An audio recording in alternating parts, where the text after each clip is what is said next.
Of library sales tax, the potential for a sales tax to support fire and emergency medical services, EMS, and the creation of a half-cent sales tax for transportation.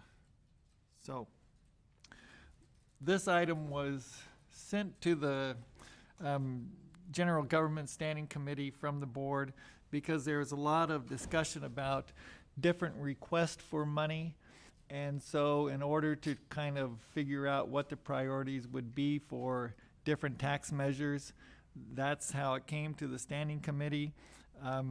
With the renewal of the library sales tax, Supervisor Jurdy was supposed to be is on an ad hoc or is on a group that's working with the Library Advisory Board to figure that out. And we haven't had much other input, and the idea was to prioritize the different items to see what would be highest priority for the different issues. So if the county did go for a sales tax, then we would be able to say, okay, well, we have 8 different items that we want to go for, and these are the top priorities. And so that was the idea of getting it sent here. One of the issues involved is that we have 2 elections coming up, one in March and one in November. And so if we wanted something to go onto the March ballot, it would have to be put onto the board's agenda in November. Okay, and so there's a time urgency about that. But since we don't have Supervisor Jurdy here, and we'll just keep it at that right now. And I'll invite the public to comment at this point. Okay. So, are there any comments from the public?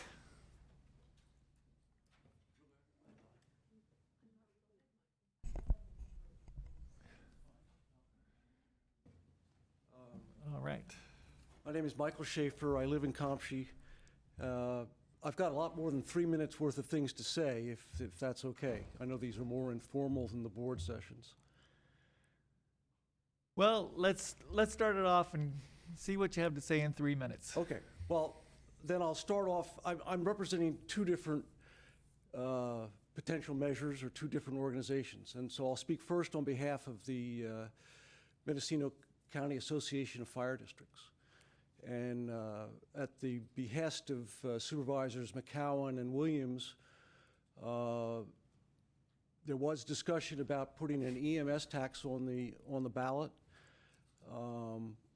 in March. I think that is not going to happen.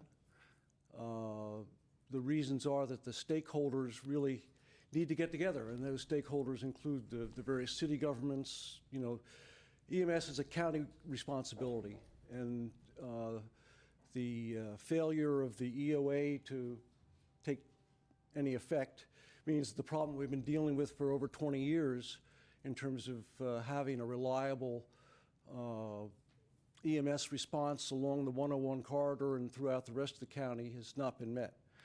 That still needs to be solved, and it's going to take money to solve that problem, and that's where a potential sales tax comes in, as well as the fact that a sales tax captures revenue from one of the largest users of those EMS services, which are not county residents, but visitors and transients through the county.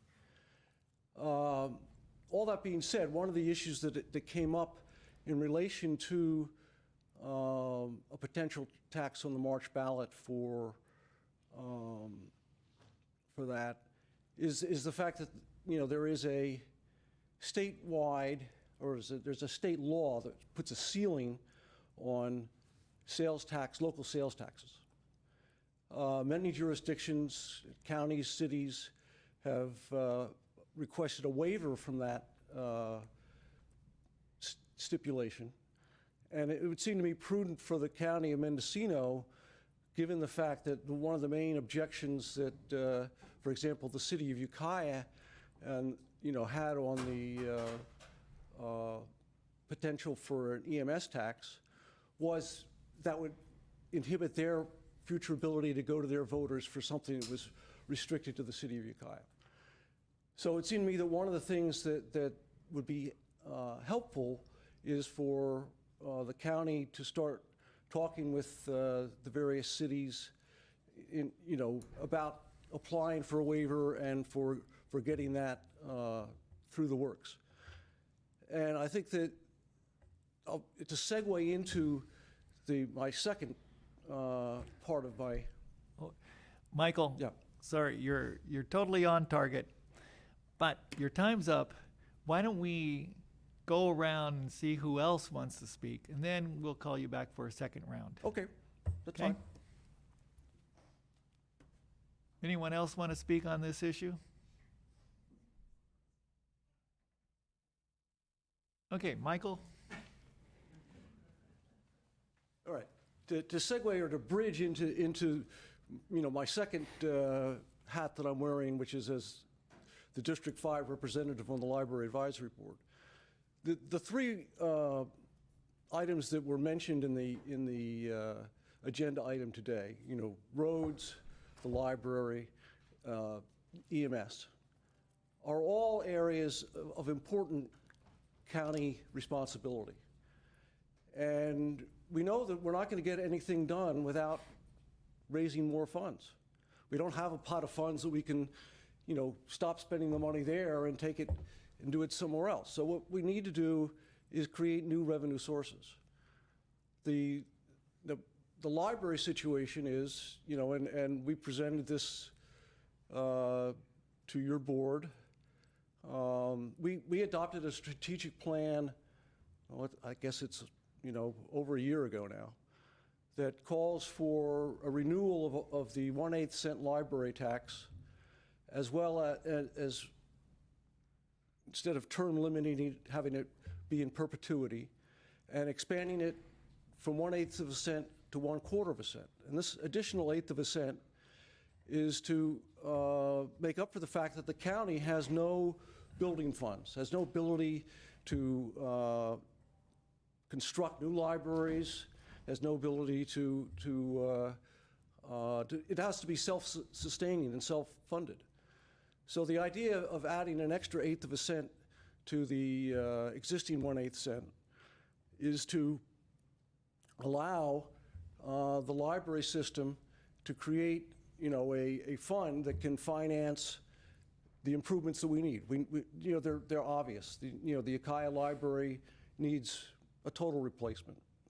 The Willits Library is approaching the end of its operational life. So these are critical needs that have been identified. Like I said, the Fitch report going back to, 15 years ago was the result of an awareness of what on the EMS side is needed, and we still haven't solved that problem. The library, situation, we passed a 1/8 cent sales tax a few years ago. We have time until that is renewed. Our intention from the Library Advisory Board was to come before you at the same time that the mental health tax was going to be dropping from 1/2 cent to 1/8 cent, and do it at that point so that there wouldn't be, on that measure taken by itself, wouldn't add to the taxpayer's burden. But we are constrained in Mendocino County in terms of what funds we have to provide for critical services. And all three of these that have been identified, I agree, would be #1 priorities. Right. Okay, thank you, Michael. So, yeah, Lynn? I'm Lynn Zimmerman, Library Advisory Board. I just want to remind us all that on August 27th, when I gave the annual report, I showed a table that indicated that $2,200,000 has been raised by Friends of the Library communities in the 5 communities where there are libraries over the last 10 years. And I think this not only shows you how much the voters value their libraries, but I think it's a responsibility that the Friends of the Libraries cannot sustain to meet the projected needs. And so a capital improvement pot of money, which is the purpose of the increase, as Michael very well stated, is why we're advocating for that. So thank you. Okay, thank you. So I think if I can make some comments about that. Certainly, chair's discretion. Okay, are there any other comments from the public? Okay, so I think Michael raised some good points about talking to cities, and that's very important because I've heard from like Willett's city council about their reaching their limit, and we have a council person in here who understands that issue, that if the county goes for a tax increase, then it could cut out some other communities' abilities to raise taxes. So, certainly we have those needs of the EMS, we have the roads, we have the libraries, we have broadband, we have lots of areas of infrastructure and areas that we could be boosting with a tax measure.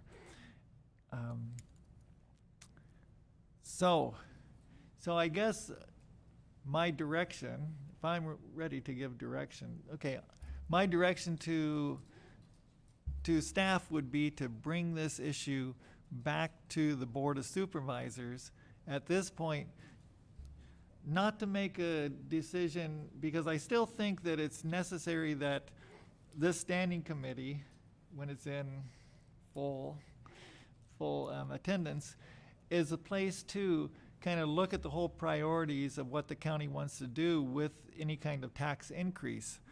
But I think that the Board of Supervisors should be given the right, because of this urgency with the March election coming up, that they should be given the right to decide whether they want to go for this tax measure at the March election or November, if they want to do either one of those.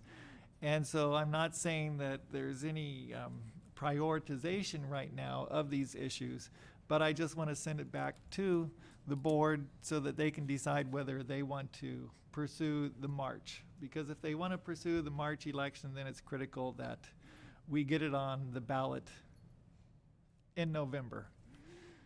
All right, so is that direction understood? All right, very good. Okay, so we're moving on to agenda item 2C. And it's discussion and possible action regarding request for direction to staff on the consideration of a policy requiring a fiscal analysis of future initiatives to be disclosed to voters prior to being placed on the ballot. Now, this agenda item comes from a motion made by Supervisor Jurdy at the last board meeting, and the idea kind of came around about because of Measure V or a discussion about initiatives in general, but everyone knew it was about Measure V, and looking at what the implications are of initiatives and how people can, maybe the idea was that people don't totally understand the implications of what an initiative would be, okay? And I think, so that motion got sent to the standing committee to kind of work it out, to talk with staff, to look at what the possibilities are. And so right now I'm going to pass it over to County Council, because County Council has researched it a bit and has some of the statutes involving what counties can do with initiative, the people initiated initiatives, right? Thank you, Mr. Chair. So just by way of background, there had been a reference at the board meeting that Supervisor Jurdy had made to a provision of the elections code that allows for, as part of the initiative process, for the board to order a county agency to prepare a report analyzing certain aspects of an initiative. And that is Elections Code Section 9111. It is part of the initiative process, but it gives the board some discretion. And it gives the board discretion both as to whether to order there to be a report and a review by one of the appropriate county agencies, and also at what point during the process the board might choose to order that. So just as a way, by way of background, the initiative process requires that the proponents of an initiative circulate a petition, gather a certain number of qualifying signatures, and then once the requisite number of signatures have been gathered, they are then verified by the elections official, and if there are enough, it's then certified to the Board of Supervisors, who then has 30 days to decide whether or not to simply enact the initiative as is, or to go ahead and place it on the ballot. At any point, the section 9111 allows that at any point between when the petitions are initially issued and when the signatures are certified to the board can direct that an appropriate county agency or agencies make a report on one of a variety of factors. The primary one is fiscal impact, but there's also a number of other ones, including consistency with existing ordinances, general plan, any special plans, impact on business and economy in the area, or really any other factor that the board might deem appropriate. That report has to be done within the 30 days that the board has to act. So if the board does decide to do that at the time that the signatures have been certified to the board by the elections official, that would be a fairly short turnaround to go ahead and get that report done. On the other hand, I would note that before that, if it's done before that time, it may be that the analysis would end up being for something that doesn't actually gather enough support. So in terms of how the board would like to approach this, there's a number of different options, and as it stands right now, by statute, the board does have the ability to order this at any time during the process. But as I understood Supervisor Jurdy's proposal, he was suggesting that it may be worthwhile to think about in advance what the board would like to order in terms of fiscal analysis, and to potentially have a blanket policy of ordering analysis across the board. Thank you. Did you have anything to add to that, CEO Angelo? Thank you, Supervisor Hashjack. I guess the only thing I would add would be, I think that Chief Counsel Curtis explained it well. I take it operationally that if there was a fiscal analysis, that what exactly would the parameters be? You know, we could always do a fiscal analysis, but and we have in the past, depending on what the initiative is. So I guess I would like to see if the board was going to enact this, that there would be some parameters around it. That's all. Okay. Thank you. Thank you. Yeah, when this was voted on by the board, it was a 4-1 decision with one supervisor voting against it. And the reasoning that he had was that it could provide a chilling effect on citizens' involvement in the initiative process. And I've talked to quite a few people since that meeting, and I've heard that issue brought up many times. And I tend to believe that could happen and would happen. And also with this fiscal analysis, I think that there's different ways of looking at doing a fiscal analysis, just like we saw with the cannabis tax appeal. There's different ways of looking at a fee and different ways of pricing it. And so my concern would be that if the county or the board decided that they didn't want this initiative to pass, they might be able to manipulate the pricing of it, the fiscal analysis of it, and to present it in a bad light or a good light, depending on the issue.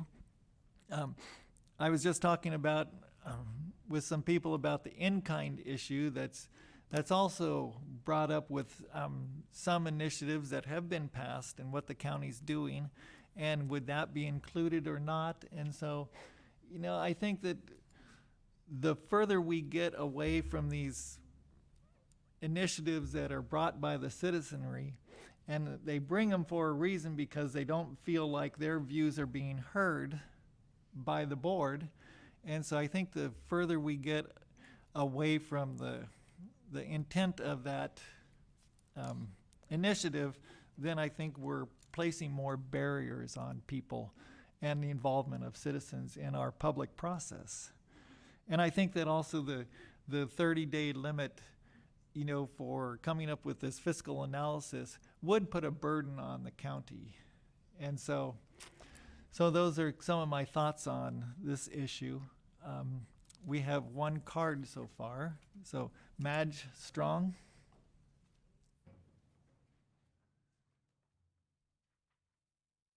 Thank you.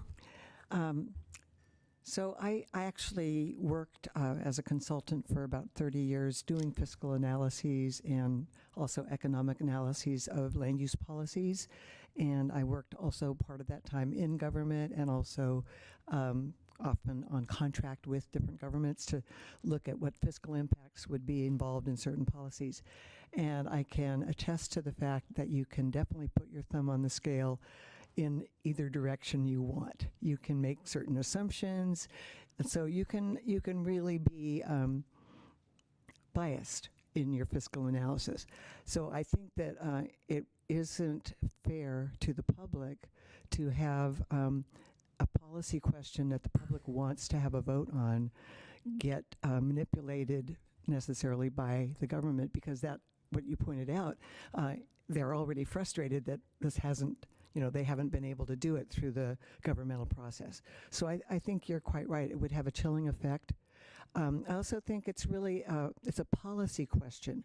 So when the Board of Supervisors makes a decision about a particular land use, you don't necessarily say, well, gee, some people aren't going to like this, or they might sue us, or they might,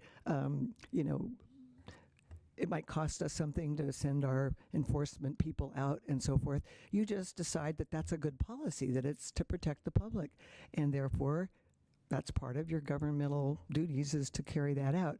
And I think the same should be true for initiative measures. The public is setting a policy, and we expect the government to protect our public interests, and the passage of that initiative is making that policy, just as if the Board of Supervisors had done it. So rather than say, oh, well, there's a price tag on it, yeah, well, there's a price tag on everything that we do as a government to protect the public interest and to enable people to get the kind of policy they want. So a fiscal analysis generally means just the impact on government cost and revenue. But I think it's also really dangerous to get into an economic impact analysis, because, again, it's so subjective. And as an example, in Measure V, it isn't, to me, very important how much it costs to enforce it.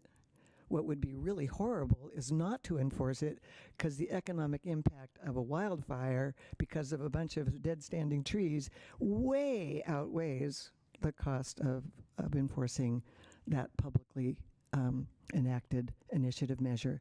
So I think both on the specific question of Measure V and in general, it would be not a good idea to put, I don't think that it precludes the county from, perhaps in some cases, the Board of Supervisors could say that initiative is going to have these implications, and you can put that on the ballot measure. It's an argument. But don't put your thumb on the scale and discourage initiatives. They're hard enough already. Thank you.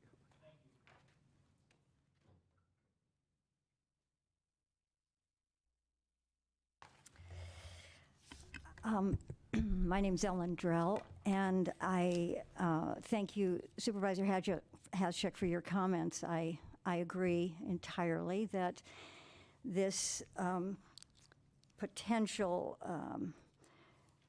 order that the county would make to require a fiscal analysis would have a chilling effect. And I also want to just reinforce what Madge Strong just stated about how fiscal analysis can be a biased analysis. So I think it would be a mistake for the board to get itself in a position of putting itself between a citizen initiative and the results of an election. I think that would be a big mistake. And two things I want to mention. I think this thing came to the standing committee as a result of a lot of confusion and misunderstanding, because the discussion at the board meeting started out as a general endorsement of the Board of Supervisors' obligation to enforce a citizen-passed initiative. And then I believe you made the motion, Supervisor Hatchcheck, to ask staff to look at what it would take to enforce Measure V. I mean, the details of how it would Measure V, of how it would be enforced and what the cost would be.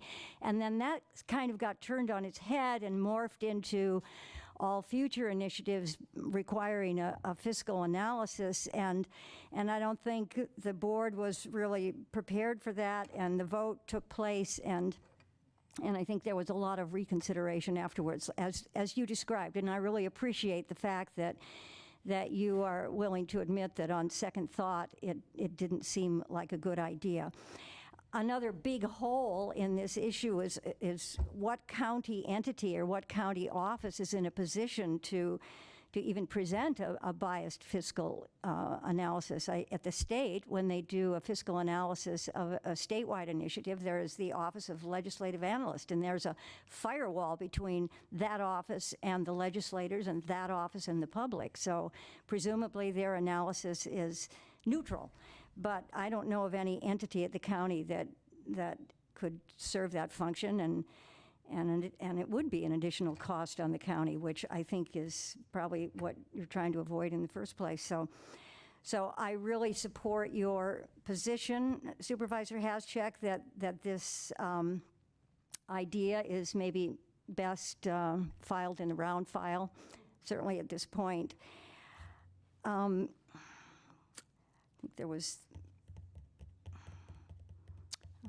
think that covers. I think there was something else I wanted to mention about this issue, but we'll leave it at that for now. But Okay. I certainly support your position on this. Thank you.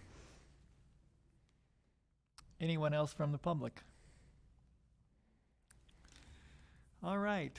So, I appreciate those comments, and I hope that Supervisor Jurdy is able to look at the YouTube of this and to see what the comments are.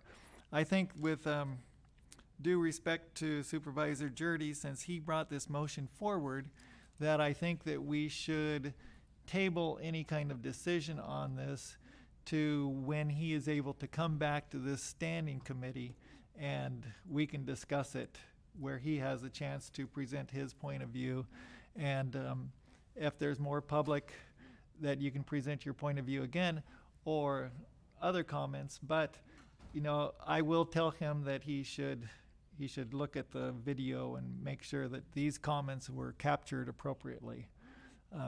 So with that, I'm going to give the direction to table any kind of decision on this and bring it back at the next standing committee of the general government. Okay. So moving on to 2A. Discussion and possible direction regarding the development of Mendocino County's 2019 legislative platform. And Deputy CEO, Sarah Duquette.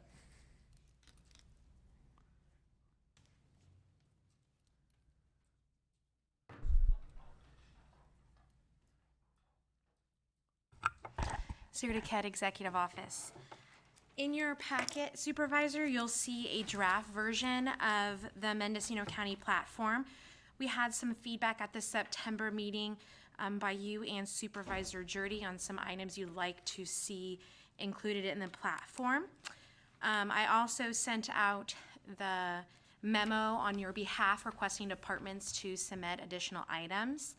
We may have a few department heads here today that will speak to it, but I'm working directly with disaster recovery, and they're currently reviewing their section for updating. Also working directly with the CSA to make sure we have any changes that might help them as they pursue funding for parks grants. So that will be included in the next revisions for the platform.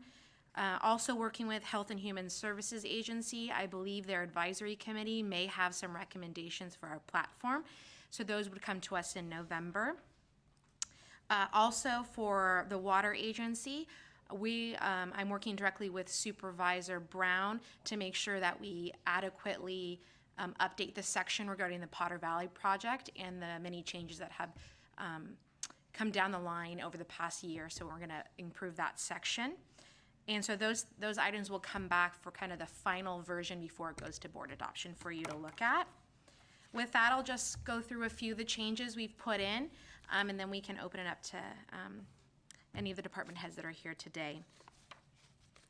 So on page 8 of the legislative platform, I've made some changes to the transportation section around SB1 and any diversions from SB1. So recently the governor took some action to try to divert some of that funding to climate change, and really just trying to focus in protecting the money that was set aside for the maintenance of both our local roads and highways and the states, and making sure that that money does not get diverted to other projects and removed from local improvements.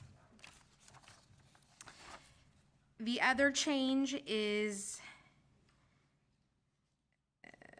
on page 10, starting on page 10 in the cannabis section, updating a little bit around, instead of working on the rulemaking process, working with the regulatory state agencies as they implement the Medical and Adult Cannabis Regulation and Safety Act.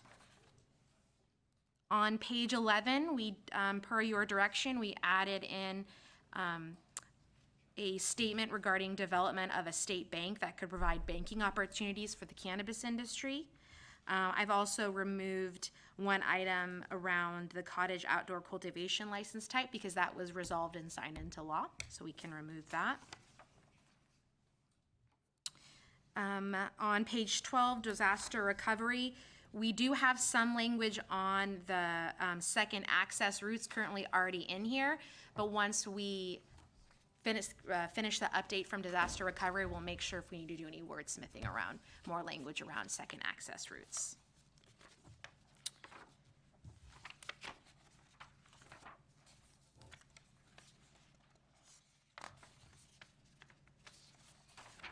On page 18, we made a modification prior to this version. Environment and public health were one section. Because we've added more and more statements regarding health and human service from IHSS to behavioral health, and potentially some more items from the advisory committee, we've created two separate sections. So you'll see a new section on health and human services, and I expect to have a few more items on that soon as well. Under livability, that's where I put the request by Supervisor Jurdy around the abandoned vehicle trust fund. So I wasn't quite sure exactly where that should land, but he wanted to see some language around the ability to amend the state statute to allow a higher fee for the abandoned vehicle fund, and potentially an additional renewal and registration fee around recreational vehicles and campers that could be used to clean those up as well. It was a little bit more complicated when I looked into it because the dollar fee that goes on your registration is set in statute, so it would require a statutory change to both sections. And I initially put in really incorporating language that would allow some type of inflation adjustment for the vehicle registration and renewal fee. So that one might need some more work and some feedback from Supervisor Jurdy if that's what he was specifically looking for. So with that, those are the initial changes. I can take some more direction on changes as well. And like I said, there's about 4 other departments that will be having some more items.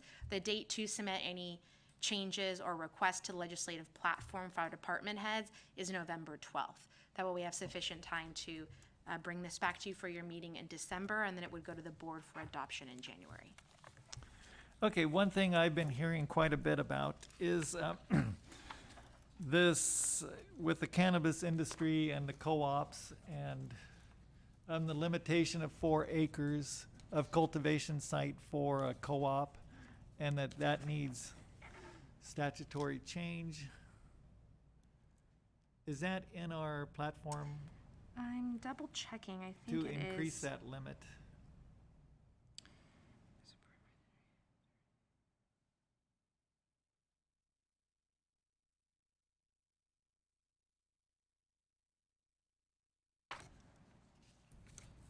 I will double.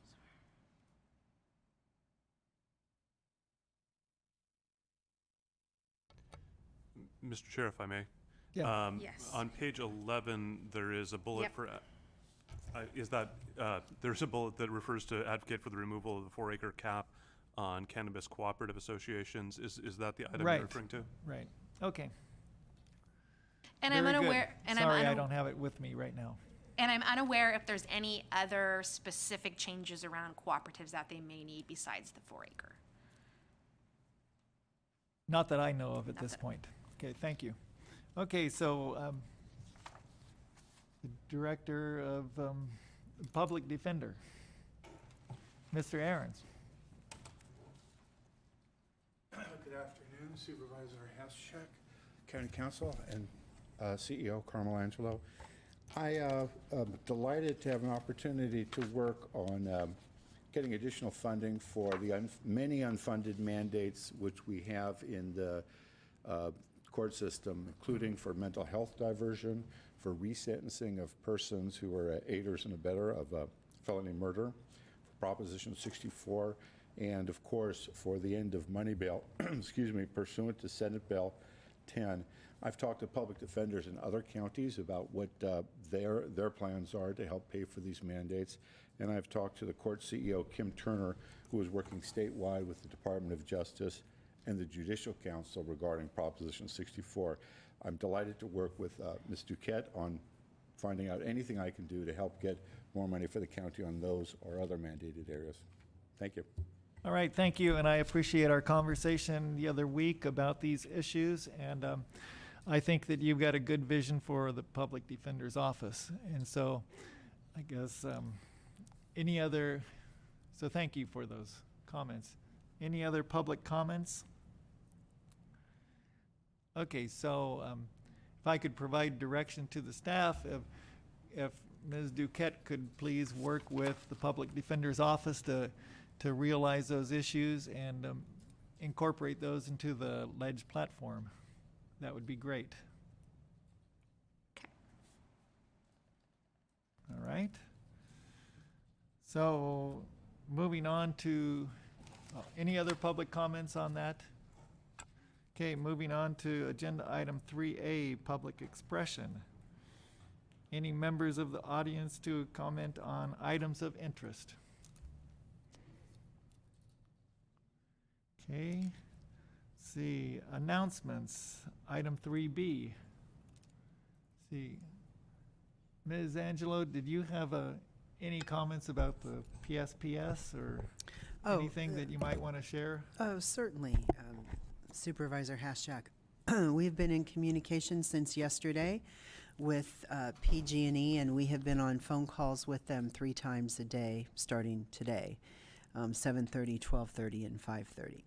We are putting out a press release to the public this afternoon, and what we're looking at right now is the possibility, well, we still don't know, and things are changing. They change every day, if not 3 times a day, since we've been on the calls with PG&E. But if Mendocino County actually has a power shutoff, if we do, we would be looking at Wednesday afternoon through Thursday. PG&E does say that they don't anticipate that this would be a long power shutoff, and that if it does happen on Wednesday, that they would look at turning the power back on Thursday, given the number of hours of daylight that they would have to do that. At this point, we're not looking at the cities. There's some very specific areas, and primarily we are looking at the outlying areas around Lakeport and Potter Valley. So that's what we're looking at right now. And again, we will be putting out a press release to the public this afternoon. That press release will include the information as to where to go for additional information. And I would say that PG&E really is trying to communicate this time with the power shutoff. Last week's power shutoff, we certainly learned a lot of lessons, though I will say that the staff was extremely prepared because we have been meeting every Monday morning for months now in order to prepare for a power shutoff. And as you know, this board allocated dollars for the generators that we have sitting outside of our buildings. So I think we're doing okay. The information right now is still coming and the information is changing. If we do have a power shutoff, it is slated for Wednesday through Thursday. And again, we'll put out a press release today, this afternoon, and as the information changes or we actually get information from PG&E that says, yes, absolutely, this will be happening where and when, we will put that information out. But what I would suggest is that the members of the public right now, they could go to our website or they could go to PG&E's website, which has the latest and most current information. We're getting our information, of course, from PG&E. So for those members of the public that are concerned, to stay tuned in to PG&E's website would be a good effort for them. So that's what we know. And again, press release will go out a little later this afternoon. Tomorrow during my CEO report, I will update the board and the public again. But I think that as of right now, this is what we're looking at. And there is a possibility that this weather pattern will last 1 to 2 weeks. So again, PG&E is monitoring the weather. They're monitoring what's happening. They're sharing that information with us. We are looking as well. And I think really for the next 1 to 2 weeks, we will be on top of this, trying to be certain that we don't have any major issues occur. Thank you. Thank you. All right, so matters from staff. And anything? Okay, so call the meeting adjourned.